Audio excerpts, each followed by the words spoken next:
Have you ever seen the Human Centipede? Yeah. All of them? No, just the first one. Okay. So the second one is like way, way, way worse than the first one.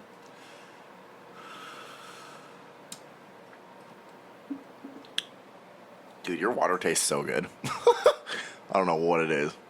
It's filtered. See, I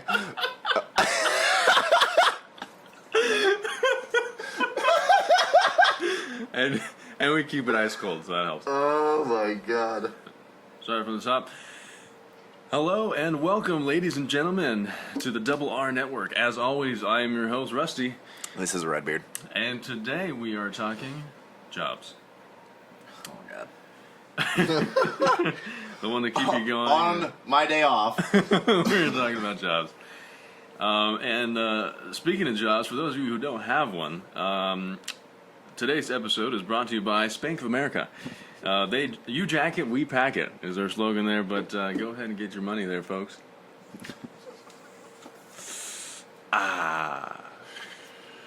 Oh my god. So, I've been working for a long time, speaking of jobs. I've been working since I was 15 and a half. I've been working since I was 17? 16 and a half. Alright. Oh, wait.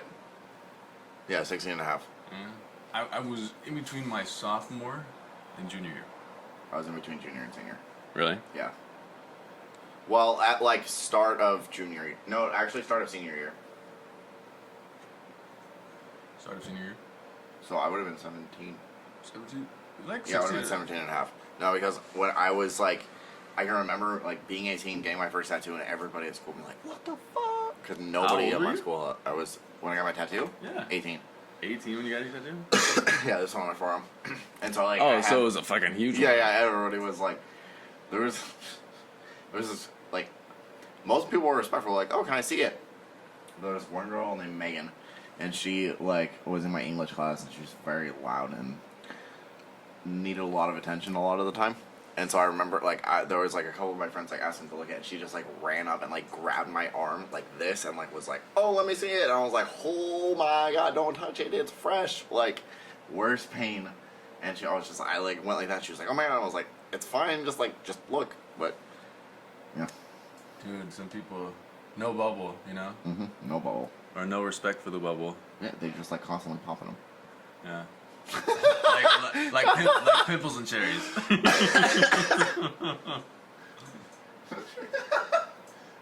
Just hug somebody, consider your bubble popped. Yeah. Just hug them behind their back. Oh, my God. Dude. My first job was fun. I had a blast. Really? Yeah. What was it? I was the barbecue cook, barbecue chef, I like to say. Pitmaster? Pretty much between the 9th and 10th hole of his private golf course. No way. Yeah. Where? Back where I used to live. Which was? San Jose. So, like, rich. Yeah. I mean, it was, at the time I lived relatively far from it, but yeah, it was within 10 minutes of my house, 15 minutes of my house. But I mean, the memberships were like $30K a year. It was like stupid expensive. Yeah. Jesus. So, like, what kind of barbecue items do they have at a golf course? Well, I mean, since it was just between just some holes on a golf course, Yeah. it was like a snack shack with a barbecue pit. Oh, no way. And so, like, we had somebody running the snack shack, and I was the barbecue guy. Did you have, like, Fritos also? No? I don't. Maybe in the snack shack, but I never went in there. It was like in the snack shack they had, it was like the gentleman's snack shack, so they had cigars and biscuits. Cigars and biscuits. Whatever. But I mean, on the grill, I cooked chicken breasts, burgers, Damn. hot dogs, Polish dogs. Polish dogs were a big hit. But I mean, we got the way we're at. We got major, legit stuff. Yeah. Real meat, real everything. Oh, I mean, I would hope roommate. I mean, No, who but I really mean, we knows? got our buns specifically from like chain restaurants. Like we got our like um, the Polish dog buns from like Armadillo Willie's, like this Texas barbecue house thing. Armadillo Willie's. Yeah, That and sounds incredible. yeah, dude, it's really good. We got the buns from like Boudin or something like that for the burgers, and we got I don't remember where we got the other buns from, but yeah, I think the chicken breast and the other ones were. But yeah, I mean, I met very high end clientele. Oh yeah, I can imagine. VIPs at a very young age. It was weird. I mean, I met like ex football players, you know, who'd come up and give me a hug. You know, this is like ex 49er would be like, "Hey, what's up, buddy?" And he was huge, right? And I'm a tall guy. Oh yeah. I'm like 6'3". Yeah. Right. And this guy was like 6'8", like that, like 350 pounds. You know. Jesus. But I mean, he was all muscle. You know, this dude was. He could pick me up and destroy me like a toothpick. Yeah. And yeah, some tycoons of industry and just whatever. I remember pissing one guy off really bad. Yeah. Yeah. Did you get fired? No, I almost did though. Well, okay. Did he deserve it? No, I mean, I mean, nobody deserved it. It was just one of those things. Like, he came up, and what's it called? I guess he called in an order or something like that. Dude, it's a while back for me now. But I mean, what I think happened was he called in an order. I didn't get it right away, and then so when I was told, I was tossing his order on the thing. But he had like 6 to 8 buddies with him, so he had like 8 to 10 orders. And so I was like, all right, cool. So I started doing that right as he pulls up, and he's like, "Are you just putting in my food now?" And I was like, "Yeah, I just got the order, so I'm trying to get it all ready for you as soon as possible." And he was like, "Well, I called in like 15 minutes ago. Why are you just starting now?" And I was like, "Oh, I'm terribly sorry. I don't know. I'm just putting it on when I got the order." And he was like, "This is absolutely ridiculous." Oh, yeah. Goes off, whatever, runs inside and tries to talk to somebody who's above me. Yeah, I'm solid right now. You want any more? So, right now. yeah, so he just like loses his shit. Right? He's just like absolutely going insane. And my boss gets called over, and before he gets there, he's like, "You know what? I don't give a shit. Just come deliver it to me. We're gonna go golf." And I was like, "Okay." And I mean, I don't know. I was like 15, dude. I was like, whatever. I was like, For sure. I got a golf cart. Yeah. And Did you? yeah, I packaged them all up, put them in there. I mean, it took me like 15 minutes. Drove it out to him. He was like a hole and a half down. And he was so pissed. And his guys were like, "Oh, hey, thanks, man." They were all appreciative. Yeah. But he was like all pissed off. And I guess he went and complained again and said I was an idiot and all this other stuff and whatever. And so like I got written up and everything, and they were like, he asked me like, "Do you need help or with anything, or was anything blah blah?" And I was like, "I don't know, man." He's like, "Okay, well, I just kind of like saved your ass, so just make sure you're doing everything right." And I was like, "Okay, I don't know." But it was a very confusing and fun job for me Isn't it? Okay. because I had so much responsibility Yeah. and so little pull with anything. Yeah. Was it weird for you, like, having a job and going to high school at the same time? No, No? Because it was I like... loved it. I liked it, too, because I felt like I was, like, getting a head start on being an adult in a way, Yeah. Well, I got money now. That's how I felt. I was like, Yeah, exactly, yeah. Like, I didn't have to, like... Like, I can remember, like, I've always... When I was in high school, I was always friends with, like, higher grades up. Kind of strategically, because I was like, well, they can give me more stuff, and I can go more places, like... Why not? And they're more fun to be around anyways, because, like, kids my age were not fun. But, I was also, like, good friends with them. Either way, I was just, like, using all of them. But, like, I liked having money so I could, like, give them gas, because I didn't have a car at the time or whatever, and, like, not have to ask my parents for it at the same time. But I had a lot of friends who, like, struggled really hard. Like, they can only have, like, they had a job for, like, literally, like, 2 weeks, and then quit, and then had another job for, like, 2 weeks, and then quit. And I was like, how do you keep getting hired? Like... How do you keep getting fired? Yeah, exactly. Like, whatever. So I don't know, but Yeah, my first job was Domino's. I lived in Orange County, and like it was like really close to my high school, so I could get there easy. And I remember I like walked in, and I asked if I could have an application. She said yeah, so I like gave it to her, and I remember this very vividly because I don't remember the exact day I got the application, but I remember it was a couple days before New Year's because I went in to ask how my application was going on New Year's Eve at like 7:30 at night, which I didn't know at the time because I was like 16, 17 years old, that was a bad time and a very busy time to go ask about how your application's doing or whatever. So I like went in, I got yelled at. She's literally yelled at me. She was like, "No, what are you doing here? Come back later. Like I'm way too busy right now." And I was like, "Okay." So I just like walked out. I was like, I don't know what to do. So I like went home and like talked to my dad about it. He's like, "No, you'll be fine. Just like go back. Like you didn't know. Like whatever." So, well, she still wants to like hire you. I was like, "Okay, whatever. Hopefully." She was a scary lady.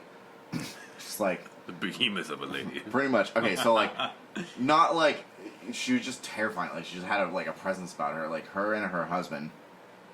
Like, you know, because we work in the same job, and I still work at Domino's, but like we have our GM and the supervisor. Yeah. So like she was the supervisor of 3 stores, and she was my GM, which I've never had anywhere else, and I don't think that's allowed anymore. That's a weird combination. Yeah, like I don't, because her and her husband were the franchisees of those 3 stores. Like she was a franchisee, supervisor, and GM, like all in one, and it was really weird. But her husband like acted like the supervisor, like he would just go around to all the stores and fix everything, like the franchise. But they were they were both franchisees too. They made a lot of money from it. They were probably banking on like not paying people to do half the jobs. Pretty much, yeah. Which now how it works, I don't see that like happening at all. Like it's way too like structured and everything. And especially with the higher ups, like it's crazy the amount of stuff they have to do and the pressure they go under. Well, right around that time, they were doing the whole re-envisioning. Yeah, exactly. Yeah. Right? So, Okay, yeah. So like the specialty chickens we make. Okay, so like for anybody, so like that little 12-piece like stupid buffalo chicken, whatever they are. There's a bunch of different flavors.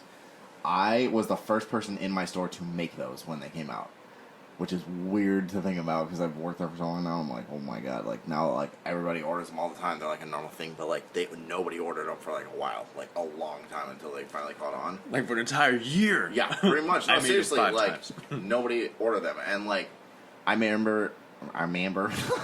You remember? I remember. Like it was weird being the first person to make it, because like a couple other people tried, but like you know how Domino's, it has to be very perfect, very specific, and my boss was like the epitome of having it like that. So like I made the first one that was like, oh, we are okay, able to like pass and be sold, and so she was like, oh, you can make a free one for yourself and take it home tonight. Like a reward. Like a reward. And like it's funny now because like we can just like being employees, they allow you to like make food for yourself, but it was weird being in that situation versus what I'm in now, because down here like our supervisors will run like 10 stores at a time, but then the first job I had, which was still Domino's, was ran by those 2 people with those 3 stores, but she was still the GM of my store. Like, it was the weirdest situation I've been in, and now looking back on it, working at Domino's down here in San Diego, like it is insane to think about how they ran it that way. Like not good at all. Yeah. But yeah. I worked there till I was like 18, and then I moved that next summer back down here, and then I didn't have a job for like 2 months, and I lived in my girlfriend's house. It was not good, but I had a little bit of money saved up, and like unfortunately I had to like sell like some musical equipment and stuff to pay some bills. But then That always sucks. yeah, because like I was looking for, I liked working at a pizza place, but I was like, I don't really know if I want to work at Domino's, so I applied at Shakey's Pizza off Oceanside Boulevard, but I remember what happened. Like they brought me through like all the interview process, and there was like one other person. What? Say Shakey's? What is it? I don't know. I just imagine. Hey, hello. Seriously, that's what I thought too. I think that's what it's called. It's called like Shakey's Pizza, but it's supposedly a pretty good. How can I help you? But you're walking over like the slice of flying Pepperoni's everywhere. flying everywhere. They have like extra ones to create an extra effect. But yeah, that didn't work out. So I was like, whatever. I needed a job, so I applied to Domino's and like started working down at the Del Mar store. Kept working there for a little while. Oh no! Wait, was that before or after? No. Okay, right when I moved down here, I worked at a pet store. Oh, nice. Yeah, but like a puppy store, like specifically puppies. That's all they sold, and it was weird because we were constantly protested like every day, like people outside like waving signs, yelling at people not to come in the store and everything. Yeah, it was really bad and really stressful. But yeah, and then I worked at Domino's, and then I worked at Vaughn's on night crew for like a year or whatever, which was horrible. Even worse than anything I ever worked at was trying to work overnight. My body just couldn't switch. And now I'm at Domino's still, trying to figure out what I want to do next. So, yeah. How about that resume? I'm a qualified persona here. So, out of the jobs you have, which one is your favorite? I mean, like I've had a couple odd jobs between that. Like I've worked. My dad's a handyman, and he has almost more jobs than he can like take on. Yeah.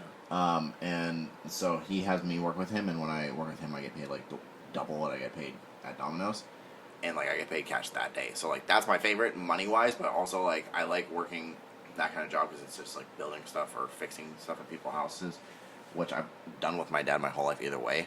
And so like I would like to do something like that if I could.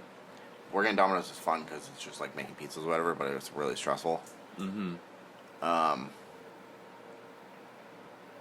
I would probably say Domino's because, like, as bad as it is sometimes, like, I've also had the best work experience there. Like, the store we're at now, and then the Del Mar store that I started at.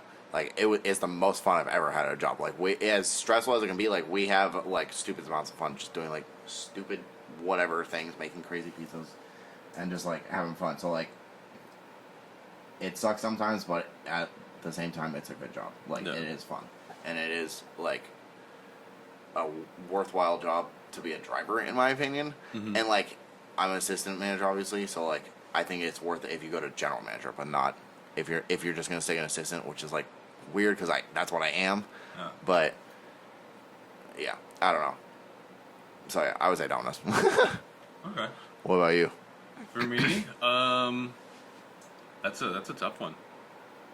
I've had a lot of randoms. Mm-hmm. A lot of random jobs. Yeah. Being a valet was cool. Mm-hmm. Driving a bunch of cars that I couldn't afford. Oh, yeah. You know? What's most expensive or, like, nicest in your opinion that you drove?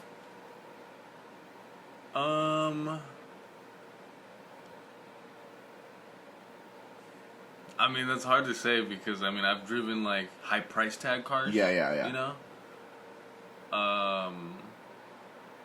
And I've driven, like racing cars, you know what I mean? Like, there was a modified Porsche that I drove. It was, like, from the 1980s. Yeah.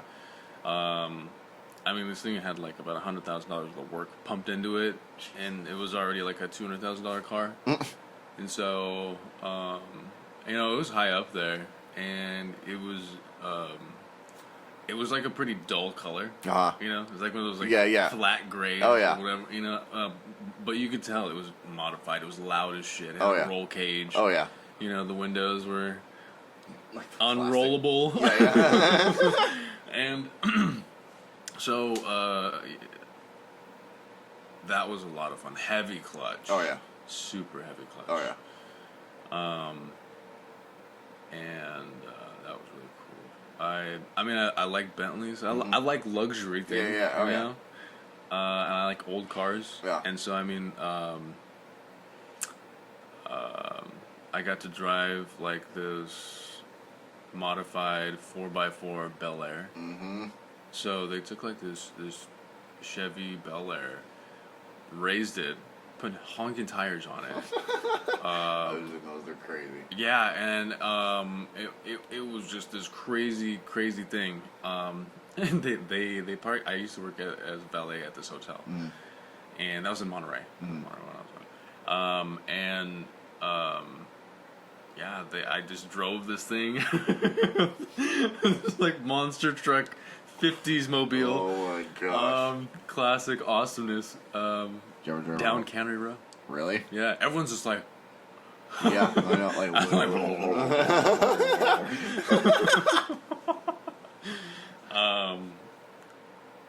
And then I've also done things I probably shouldn't have done with the cars. little joyrides. Yeah, I didn't really like thrash people's cars. No, yeah, that yeah. was never my intention. A slight drift. Oh yeah. Oh yeah. or slipping of the throttle, Slight drift. down a road that Slip of wasn't the throttle. necessarily directly towards the garage. Yeah. But no, nothing too crazy. Yeah.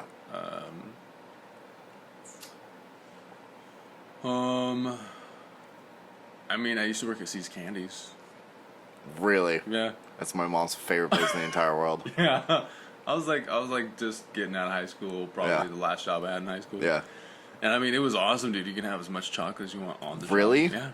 They were like, we highly recommend you have all the samples. They're like, what? They're like, Dude, I would get have as much so fat. I know, dude. So every time I got there, I was like, well, I gotta have you. I gotta have you. Yeah. Because, dude, their candy is so good. Like, literally, I don't know anybody who would place anything above C's Candy as, like, quality. Like, it's literally, like, the best candy there is. Well, the other thing we gotta have the peanut brittle for the holidays. Mhm, yeah.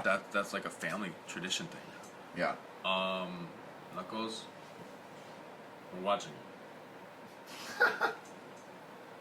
you. And the Scotch Mellows, dude. Oh, so Oh my good. God. My or mom's the- favorite is the rum and nougat. Yeah. Yeah. I also like the. Oh my gosh, what is that? What's the marshmallow caramel? Oh, I know which one you're talking about. They're like wrapped in the wax yeah, paper. What are those called?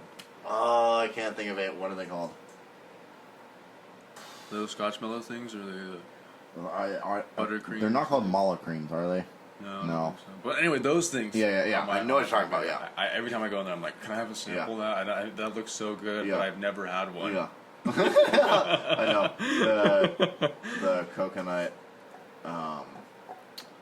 it's like in the dark chocolate. Like they have one that's like the coconut like cream, but then they have one that's like the coconut flakes. That's like, Yeah. and that is my favorite. It's like an almond joy, but like turned to 10. Like Yeah. it is so insanely Like, good. Almond Joy just like started roiding up, Yeah, pretty much. Yeah, like it is so and good. beating off on itself. I and could it's like, oh yeah, just filling that's itself it. with more cream. Yeah, he just flipped around and kept it going. 'Cause they can do that. Knuckles, can I help you? The silent meow. Knuckles, you have to take your inside voice and go somewhere else, okay? Oh, Okay, well, what about worst job? worst job? Oh yeah, I also had to fire somebody because I was a supervisor for the ballet. I also had to fire somebody, so that was fun. Yeah, I've fired 2 people. That's weird. But okay, so worst job Yeah. that I've ever had?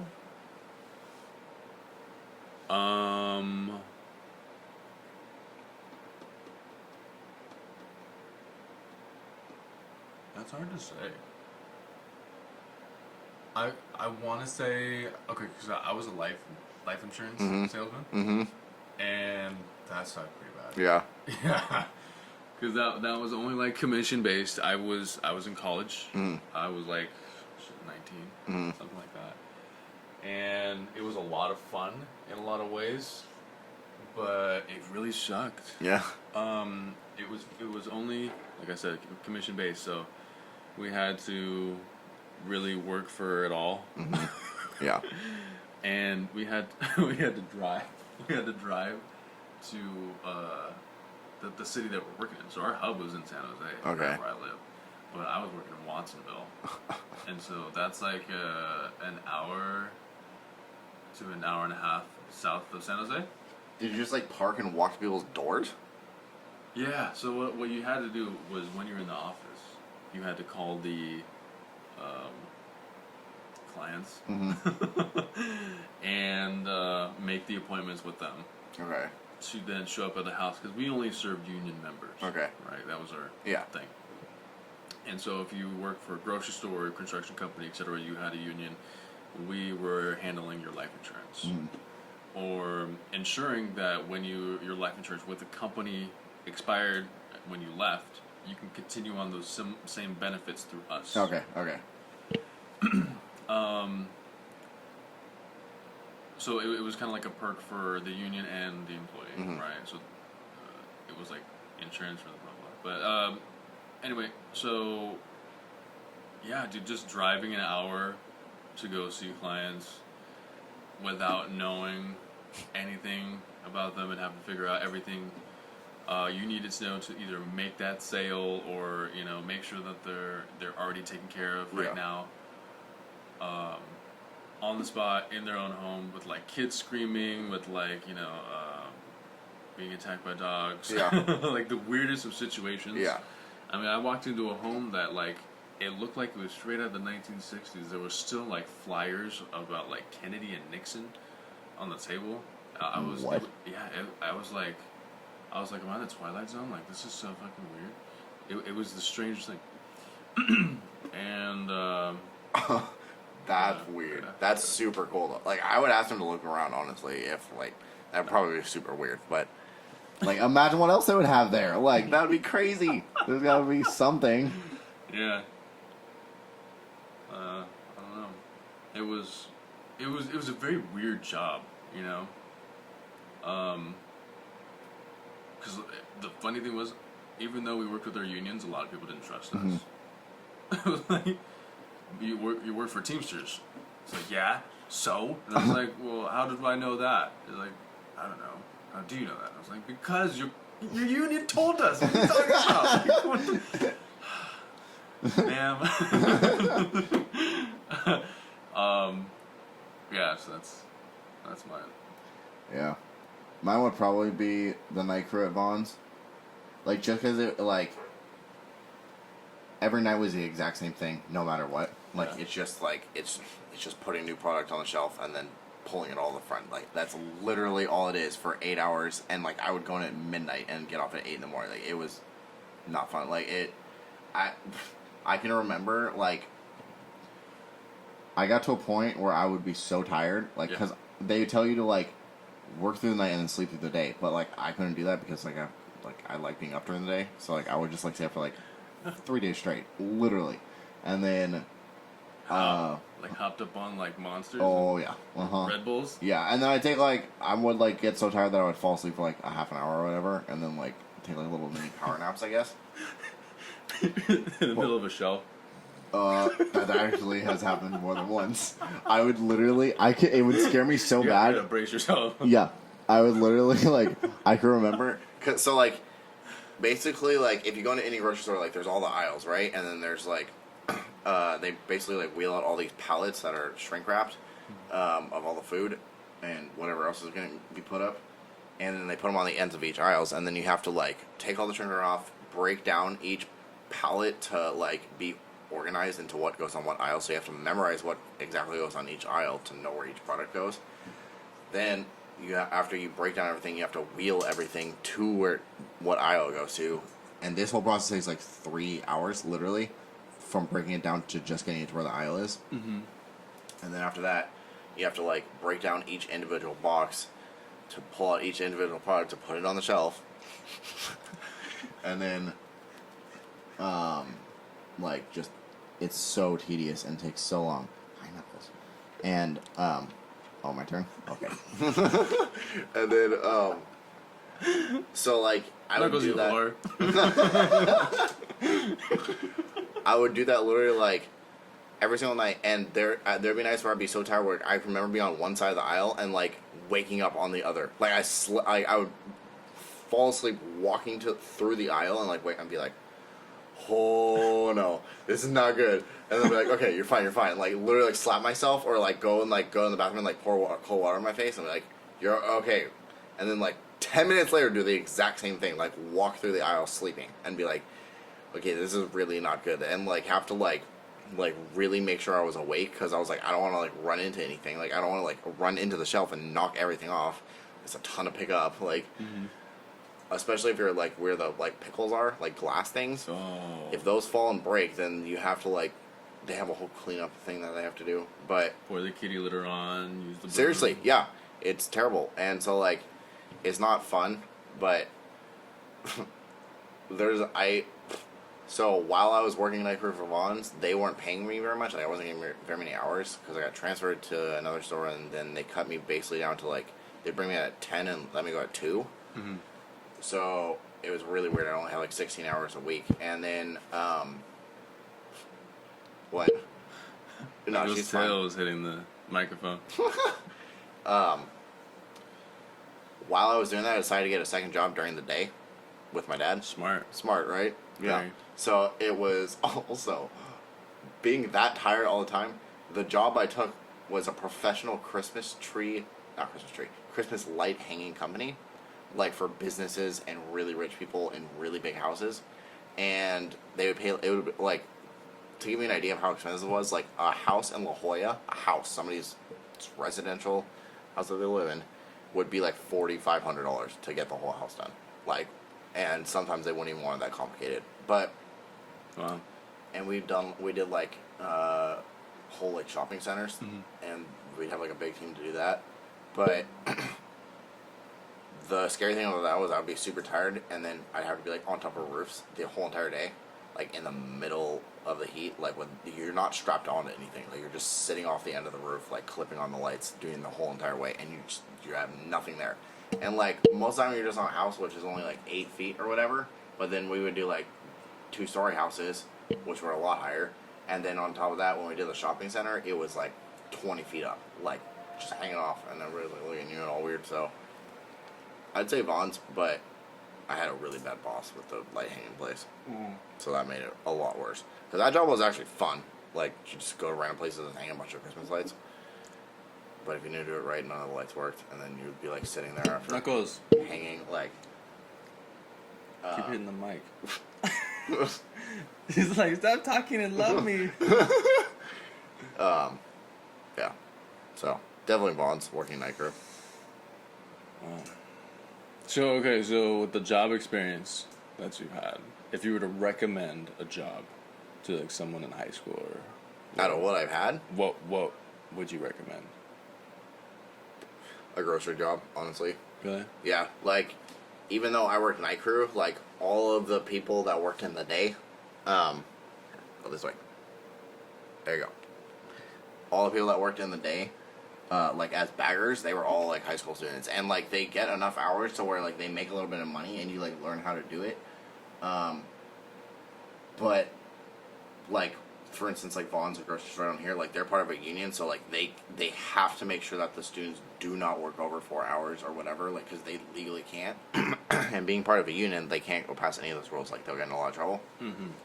So the students are, like, when I worked at Domino's, when I was 17, like, I was closing within, like, 2 months. Like, and you're not supposed to do that. Like, I didn't know because I was 17, and my parents were like, oh, well, it's more hours, like, more money, like, you know, whatever. And I was like, okay, well, I have school, like, I close, which means I get out at 1, and then I have to go to school at 7. Like, that's not good. But, Yeah.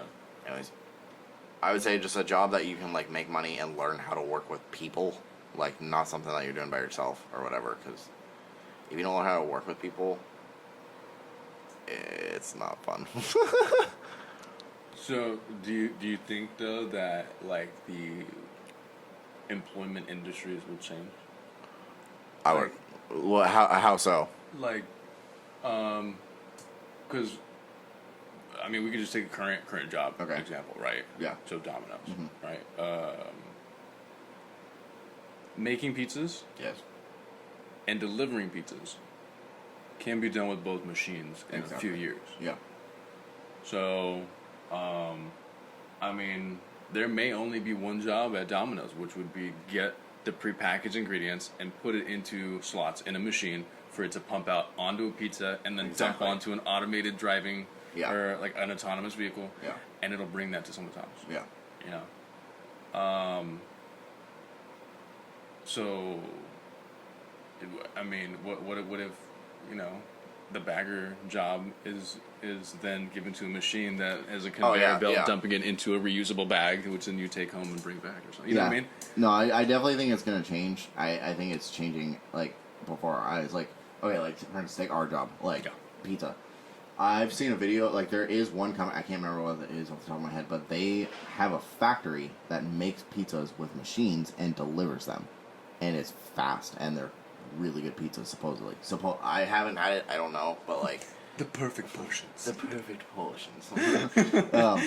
But, so, like, it was, like, a good 20, 25-minute video of, like, how they did everything. And, like, they had fresh, like, good sourced ingredients.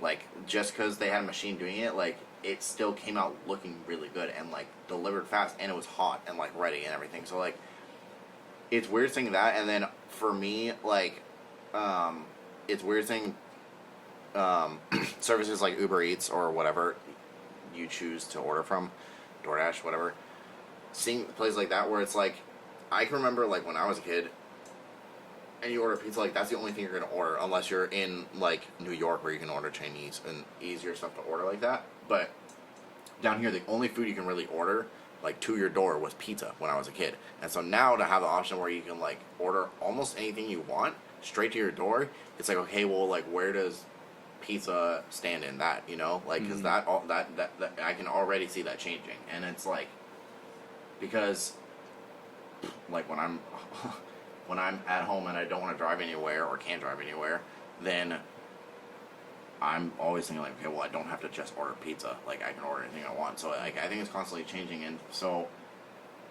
it's hard to say, like, what anything is going to be in the future, because everything's changing so fast now. Like, nothing stays the same. Like, we went from, like, big headphones to little earbuds to AirPods, which literally just sit here, and now they have even smaller ones that you can, like, keep going. And so it's like, everything changes so quick, how it's hard to say what a good job would be for somebody, like a freshman in high school, you know, because that 4 years, everything could change. Not, like, so drastically where that job won't exist anymore, but there is a chance that some jobs will not exist anymore. And I think it's a huge thing that I think about, like, kind of subconsciously when I'm trying to figure out, like, what I want to do for the rest of my life. Because it's like, when you say that, it's like, okay, well, will that job be there for the rest of your life or not? Like, there's a really good chance it couldn't. I have a feeling that we're not going to be able to plan, like, career-wise anymore. Yeah. You know, with how fast things are going, it's very, very difficult to be in a position for 30, almost 40 years. Yeah. I mean, let alone 10. Yeah. You know? Seriously. And so I think the longest that I've had a job is like 2-3 years. Mm-hmm. Yeah, Domino's, I've been working for 5.5 now. But that's not consistent. Like, I quit and I worked at Vaughn's and then I came back. Yeah. But at the same time, like, just then it's changed a ton. Like, everything they've done has changed since I started, basically. So. Yeah, like from the time you started Domino's, right, to now. When you started, there weren't electric cars. Yeah. You know, like mass market electric yeah. cars, and now they're everywhere. Exactly. You know, it's crazy. And they're smart. Deep learning, right? Mm-hmm. And the advancements in artificial intelligence that they're making, or that they think they're making. Mm-hmm. Yeah. I mean, dude, it's crazy. It scares me a lot, honestly. Yeah. Because, like, I think about like, people are like machines. I'm like, okay, like, they're robots. Like, at the point where they're AI and they're doing jobs for people, like, they're not 100% all the time going to be AI. Like, they could obviously just be done to just do that job or whatever. But they already have very, very smart AI robots and computers that can talk and think for themselves and do crazy things. And so it's like,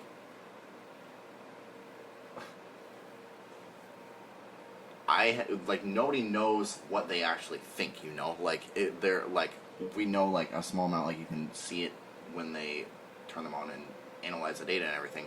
But what happens to the point when they can actually learn how to think and create new thoughts for themselves, and also they're thinking, like, oh, well, I don't experience pain or anything else that a human experiences, and I'm highly superior. Not yet, but they very much could be, or they can learn to build on top of themselves because they can think and do things we can't at all. And so, like, it very much is, like, a legitimate fear of mine that at some point in my life there will be a huge, like, okay, think about this, like, robot rights or whatever, you know? Like, what's the point where, like, AI is, like, considered part of our society where they're, like, considered alongside humans in the same category, you know? Like, where they're voting and doing other things. Like, it's weird. Well, Saudi Arabia gave Sophia citizenship. Really? I did not know that. You know Sophia, Yeah, the yeah. robot with the clear Yeah. head, and so she's a citizen of Saudi Arabia. See, that's crazy! Like, that's insane. Yeah. And it's not, like... Or Dubai or something like that. Yeah. So then it, like, brings up the question, I was like, okay, well, can anything non-human become a citizen? Like, I mean, as long as your government says it is. That's true, yeah. It's, God. Yeah. It's a very weird, like... Because, I don't know, like, like, you talk to, like, our parents or higher generations, whatever, and, like, this stuff, like, they've always talked about in movies and everything, but I don't think there's been this level of, like, advancement in technology so quick. Like, okay, I remember the first iPhone coming out and it to now, and, like, the difference in it, and just how that has impacted our society completely, like, with social media and everything. Like, it's literally a completely different world than the one you and I grew up in. Like, not the same thing at all. Yeah. It's completely changed. I used to ride my bike. Exactly. I used to ride my bike down, like... Now kids are riding bikes on their phones. Seriously, like, it's, like, grim and funny and weird, and, like, I have no idea how to feel about it. It's weird, and I honestly, like, feel like I'm just gonna put on the seatbelt and be like, hey, well, I don't know what's gonna happen. Like, we're just here for the ride. This is an interesting time for, I think, everybody. Mm-hmm. You know, there's a lot of uncertainty going on politically. There's a lot of uncertainty going on in other countries with their own citizens. Financial, the economics, you know, of everything is there's a little uncertainty now, and yeah, technology is going so fast. People are, you know, you blink and then a new phone comes out. It's crazy. Or you look the other way and all of a sudden there's a TV that's you know as thin as you know, a binder. Yeah. Yeah. And so, like, it also poses a question, like, where, not does it stop, but, like, where are we gonna go? Because, like, it's already, like, more advanced than in my little kid brain I ever thought it ever could be, you know? Like, okay, I remember watching Avatar, not The Last Airbender, the blue people one, you know? Like, that came out in theaters. Avatar movie, yeah. I remember seeing that. You remember how, like, when they're on spaceships, they have, like, the clear tablets and they're, like, scrolling through it and everything? Like, obviously ours aren't clear, but, like, you look at an iPad, it's that thin and they're holding and scrolling through the same thing. I remember being like, yeah, that could happen in, like, 20, 25 years. And, like, I don't know how, like, maybe it came out 10 years ago. 10 years later, yeah. And we're already, like, very, very close to that. It's, like, there's not really any, like, stop. There's no, like, where have we gone too far on this, you know? And I feel like we're not going to know until we're literally like, oh, we're dead. Or all of a sudden we have no, like, hold on how fast they're growing and we can't stop it. Yeah. Which I've heard opposing arguments where it's like, oh no, well, we have plenty of things in place. It's like, okay, but, like, you're talking about a computer that can think faster than we can by, like, way... A million-fold. Yeah, exactly. Like, I don't know. It's so much to think about, and at the same time, like, inevitable. So at the same time, like, why waste that energy on thinking or stressing about it? You know, like, that's how I try to cope with it myself, because it's like, it's gonna happen either way. Yeah. We just have to, like, I myself cannot do anything about it. I don't fully understand it, and I am never gonna be in the power to, like, change anything. You ever see The Matrix? Oh yeah. Have you ever thought? Because I mean, there's like a popular belief, right? Mm-hmm. Or maybe not super popular. Mm-hmm. I don't know. I have no idea. But in The Matrix, Neo, the main character, is already in a simulation. Yeah. Do you think it's possible that this is a simulation? 100%. 100% I could think that. Because, like, not none of it, but, like, a lot of stuff doesn't make sense, and you see things like, okay, like, people talk about the Mandela effect, you know, and people are like, oh, well, it's just because your memory, like, changed over time, which is true, and all that. But at the same time, like, it poses, like, a lot of theories come about that, where it's like, Okay, you remember in 2012 when the Mayan calendar was supposed to end and all that? Yeah. People say that we technically did end, but we like split in a timeline, and basically that we entered a new one. Yeah. And that's where we're at now, and something happened, and so I think that there's a very good chance that we have no idea what's actually going on, like at all. Yeah. And so it's like if we are in a simulation, like there's no point in literally anything at all because we're just numbers on somebody else's computer screen, theoretically. Because, it's funny you mentioned all this news, but like I was playing Grand Theft Auto online with my cousin the other day, right? And there was a part where I wasn't there and he was playing. Yeah. And in the game, he went to a casino. He played at the craps table. He went to a nightclub. He bought a car, and he went back to his hotel or his apartment. Yeah. All within the game. Yeah.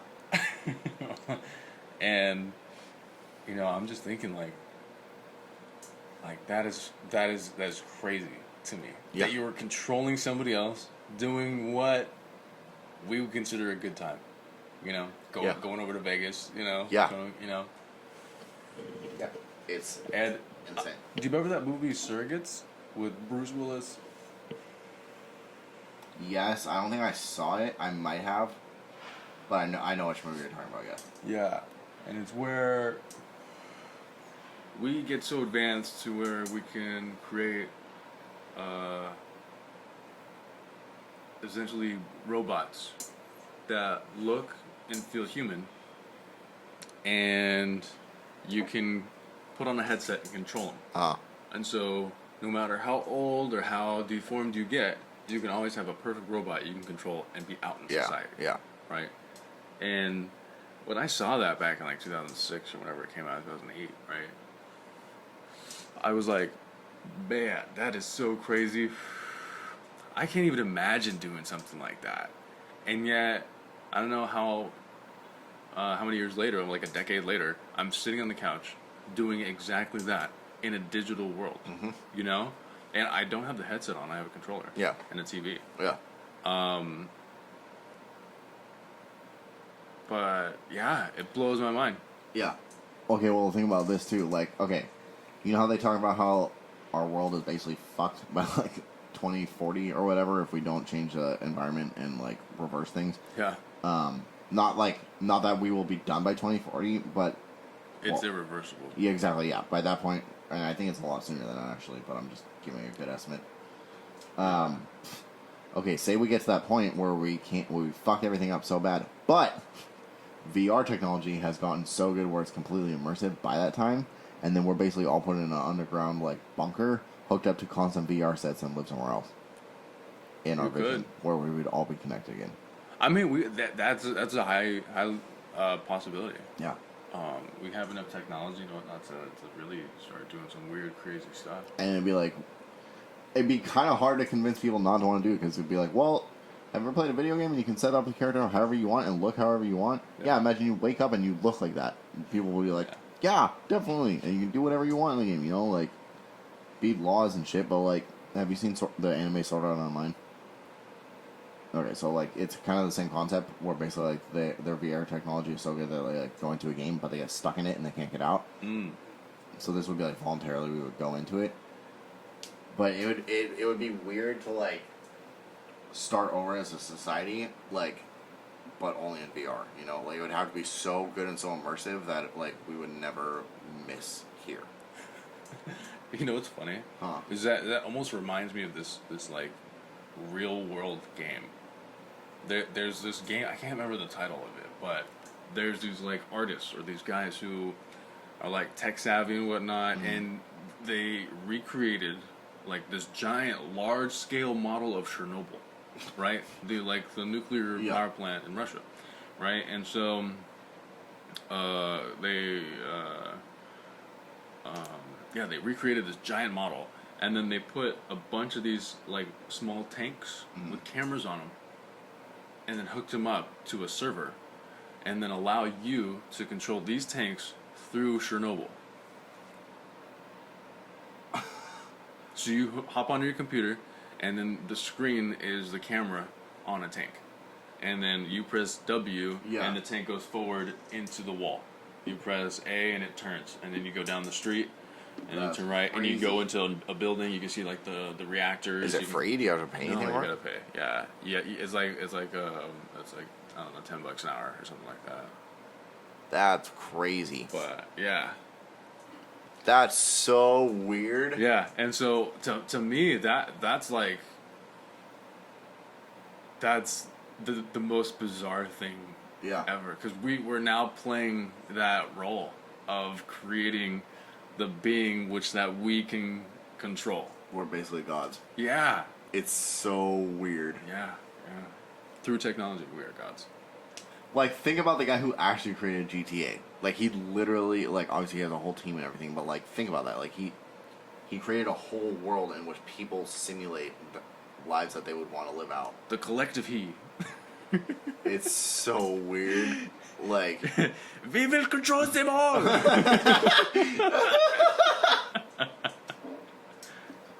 Oh my god. God, dude, it's getting weird. It's getting real weird. It's getting weird.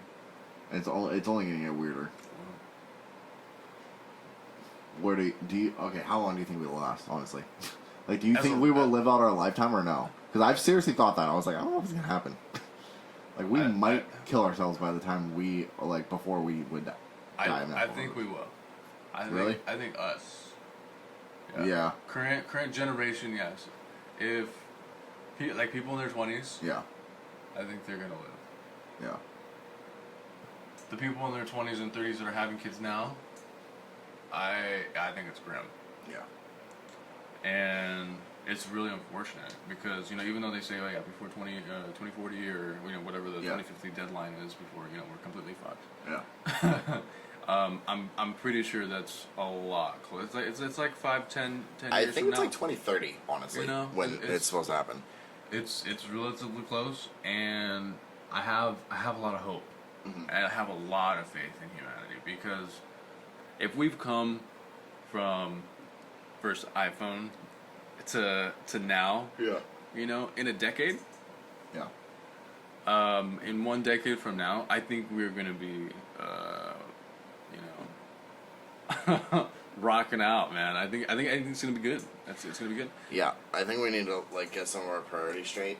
But we all need to be on the same page. Exactly.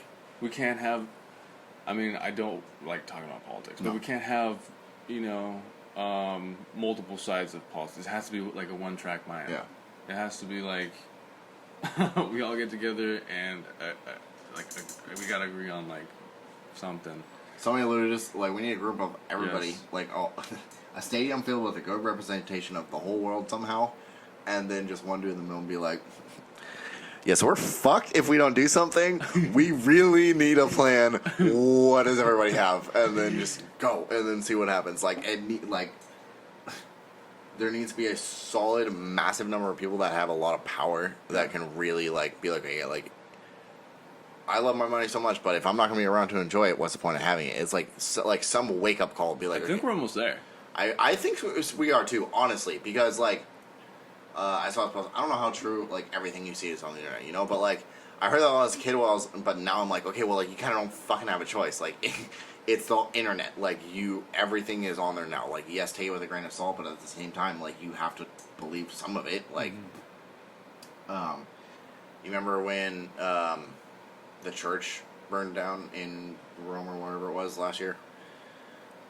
Are you talking about Notre Dame in Paris? Yes, Notre Dame, whatever. The money that they used to stop and repair it could have totally been used to, like, the money, I think it was like $3 billion or something like that.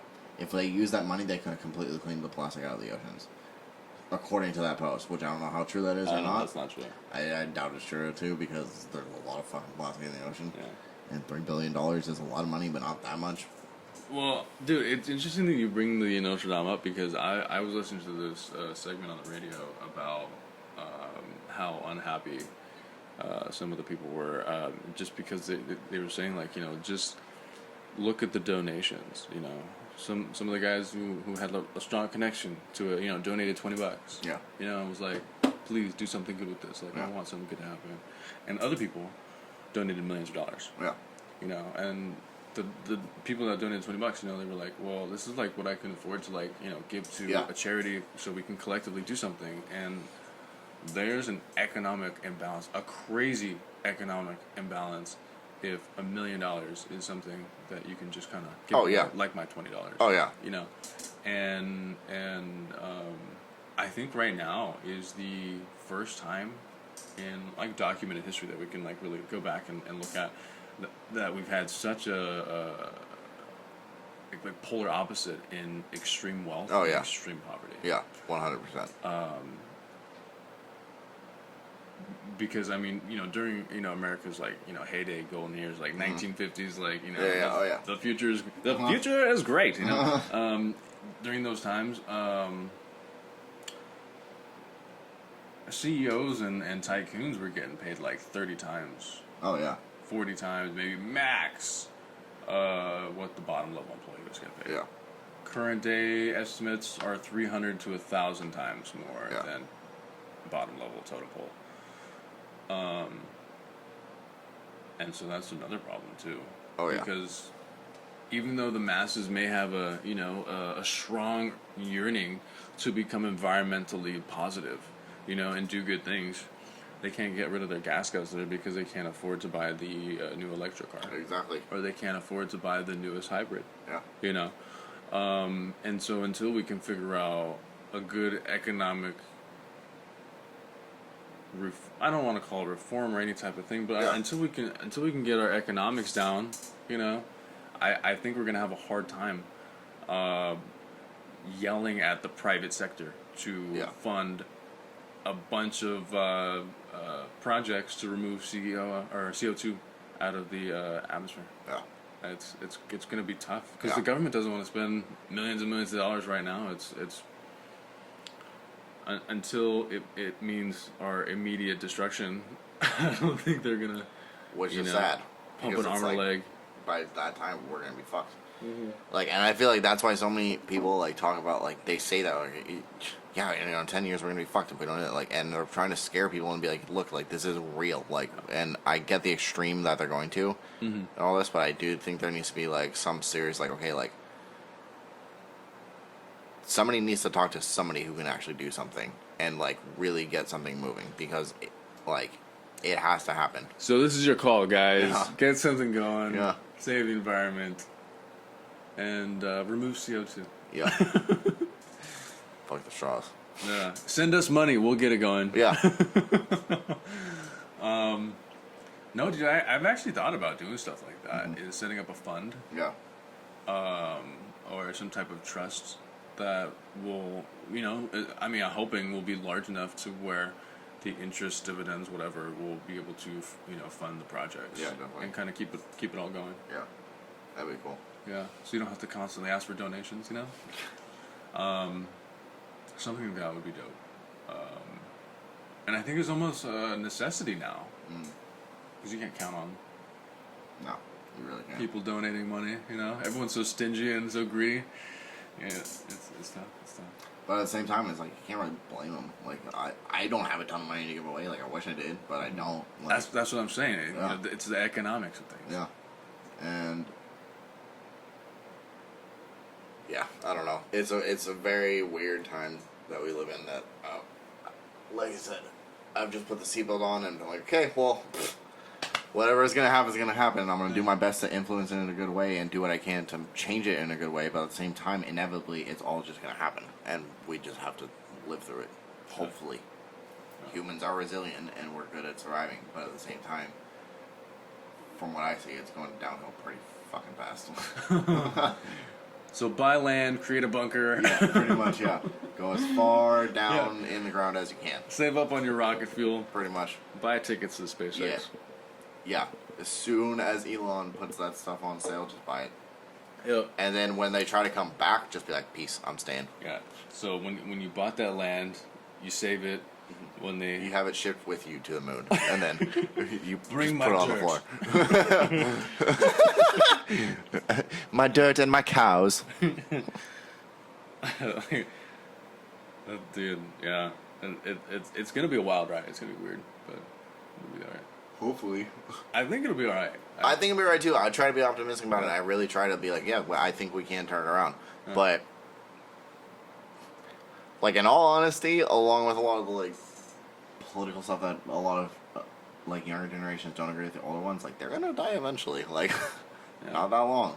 Yeah. And then it's our turn to be like, okay, well, now that we have this, like, what are we gonna do with it? Like, I honestly think once they start dying off, I mean, hate to be morbid, and No, I I- think it'll be better. yeah, no, seriously, I think the same thing too. Like, Because I feel like the younger generations are more conscious of 100%. the environment. I'm not saying that older generations aren't. I'm just saying that the way we were raised was in fear of losing forests, of Exactly. losing Yeah. Earth. Yeah. You know, we were. That was more of. We were taught how precious it is. Yeah, exactly. I think. Yeah, and like the next, like my little sister's 12, and like her, like they're legitimately like taught it in school all the time. Like actual events are going around the world, like how they can conserve and recycle better, and like just anything they can do. Yeah. Like they are constantly on top of it. And like my sister teaching me, and like she's 12, and like I try to be conscious about it, and That's she's awesome. just like already ingrained in it. So that gives me hope that at least like the like people ahead of us, like us going forward, will be more conscious. And like you said, I agree with you that I think once they die off, it's gonna be great, for lack of a better word. It'll be paradise. Yeah, hopefully. Kidding. There's a lot of stupid people in our generation too, but No, like, there are. I mean, dude. I mean, even younger than us. oh yeah, I think in my class. No. The class after me. Like a lot of them got addicted to like a lot of heavy drugs and like didn't go anywhere. Didn't do anything. yeah, I saw that when I was a senior. Like the grades below you, they Yeah. were like heavy partiers. Like, well, I don't know how much that is now because that was like right when the whole like Xanax thing was going on. Yeah, they were and doing all that. pills and stuff. Yeah, and I was like, that's everybody was barred out, like all of them. I was like, they're not fun. Like I've only done it once, like just to see how it was because it's an anxiety pill. So I was like, okay, well I have anxiety, I should be okay. Like, and I took it and like it literally just made me fall asleep. Like, and I slept really good.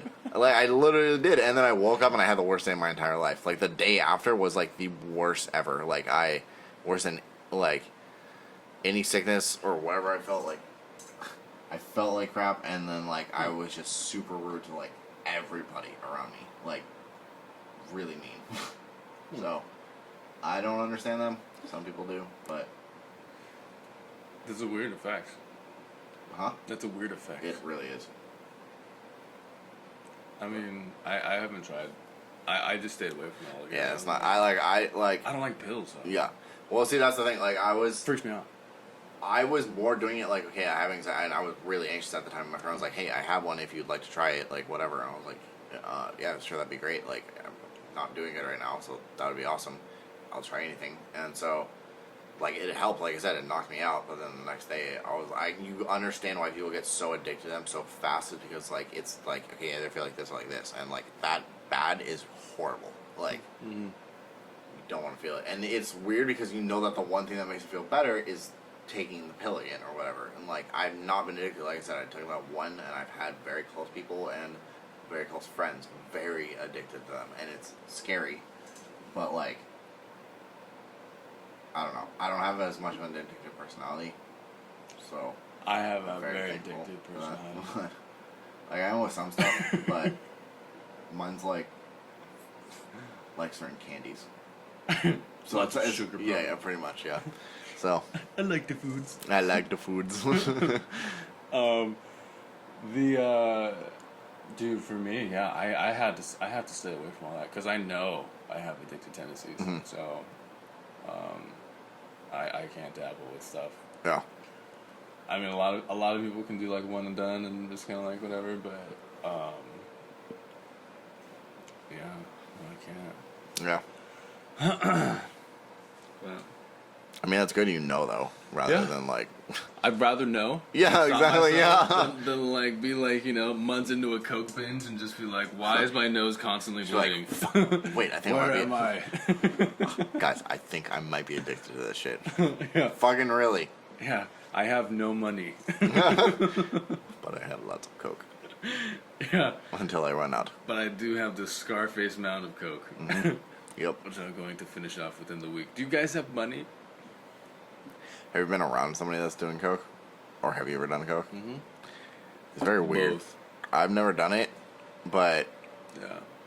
they were so casual about it. Like, I was just, like, at a friend's house or whatever, and, like, I didn't know the people that well, and all of a sudden they're just, like, pouring on the table. I was like, whoa! I was like, because I was just, like, not expecting it. I was like, they just did coke. Like, okay, well, I guess that just happened. And then they were just, like wired. I was like, okay, well, Yeah. I think I understand this a little bit more now. But, like, it was gnarly. Yeah. Bring a little more water. Yeah, by all means, man. It's in the fridge. But, yeah, dude. What? Fridge?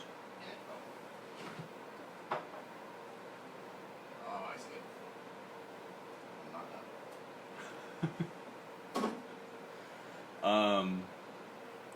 Yeah, dude. I mean, you could be drunk, like full on, stupid drunk, and about to vomit. You're blacking out, and you do a line of coke, and you're right back at it. Who wants another? It's bizarre.